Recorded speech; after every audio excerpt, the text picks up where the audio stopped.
होती रहेगी। और जितना हम समाजवादी लोग प्रयास कर रहे हैं लोकतंत्र को बचाने के लिए, हमें पूरा भरोसा है अपने ईमानदार निष्ठावान पत्रकारों पर और चैनल के साथियों पर कि इस लोकतंत्र को बचाने में उनकी भी भूमिका महत्वपूर्ण होगी। हमारी पार्टी के जिलाध्यक्ष, महानगर अध्यक्ष आए हैं, पार्टी की तरफ से निर्देश लगातार जा रहे हैं, उसी की समीक्षा को लेकर के हम लोग बैठे हुए हैं और अपने अध्यक्ष और महानगर अध्यक्षों से सुझाव भी मांगे हैं। चुनाव आ गया है, अब 100 दिन भी नहीं बचे हैं, इसलिए पूरी तैयारी के साथ सेक्टर, बूथ और हमारे कार्यकर्ता और संगठन के सभी पदाधिकारी मिलकर के उत्तर प्रदेश में सबसे बड़ी भूमिका समाजवादी पार्टी निभाने जा रही है। और हमें अपने संगठन पर पूरा भरोसा है कि समाजवादी पार्टी के हर कार्यक्रम को, हर नीति और फैसले को जनता तक पहुंचाने का काम करेंगे। हाल ही में जो वोटर लिस्ट को लेकर के हमारे अध्यक्षों ने काम किया है, इनके कई साथियों ने बहुत अच्छा काम किया है, कुछ शिकायतें भी आई हैं और हमें उम्मीद है कि जब वोटर लिस्ट फाइनल छप करके आएगी, उस समय गांव स्तर पर, बूथ स्तर पर लगातार अधिकारियों से संपर्क रख करके वोट कहां कटा है, कहां बढ़ा है, उस पर पूरी जिम्मेदारी से काम करेंगे, क्योंकि भारतीय जनता पार्टी हर तरह से हस्तक्षेप करेगी।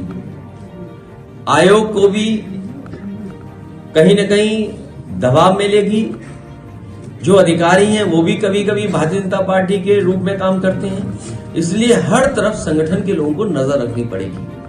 और आने वाले समय में जो गठबंधन या गठबंधन के साथ जो दल साथ लड़ेंगे, हमारी पार्टी के सभी कार्यकर्ता, नेता, साथी मिलकर के जो जहां लड़ेगा वहां उसकी पूरी जिम्मेदारी से मदद करने का काम करेंगे।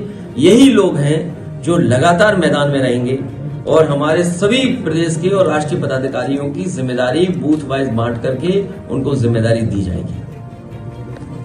मुद्दा क्या होगा? क्या राम मंदिर होगा? महिलाओं की असुरक्षा। और जब से भारतीय जनता पार्टी की सरकार आई है, पूरे देश में 1 लाख किसानों ने आत्महत्या की है। ये आंकड़े मेरे नहीं हैं, एनसीआरबी के आंकड़े हैं। एनसीआरबी के आंकड़े बताते हैं कि पूरे देश में जब से भारतीय जनता पार्टी की सरकार आई है, 1 लाख किसानों ने आत्महत्या की है और हमारी सीमाएं असुरक्षित हो गई हैं।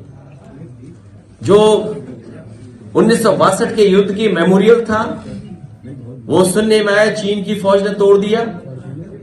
जहां तक चीन की फौज जाना चाहती थी वहां बैठ गई है जाकर के, चाहे वो आपका लद्दाख हो। सुनने में यहां तक आ रहा है कि भूटान के हिस्से को भी कब्जा कर लिया है। ये मुद्दे हैं, बेरोजगारी मुद्दा है, महंगाई मुद्दा है, अन्याय चरम सीमा पर है। आपका बुलडोजर पे वोट पड़ेगा कि बाबा साहब भीमराव अम्बेडकर के संविधान बचाने के पे वोट पड़ेगा।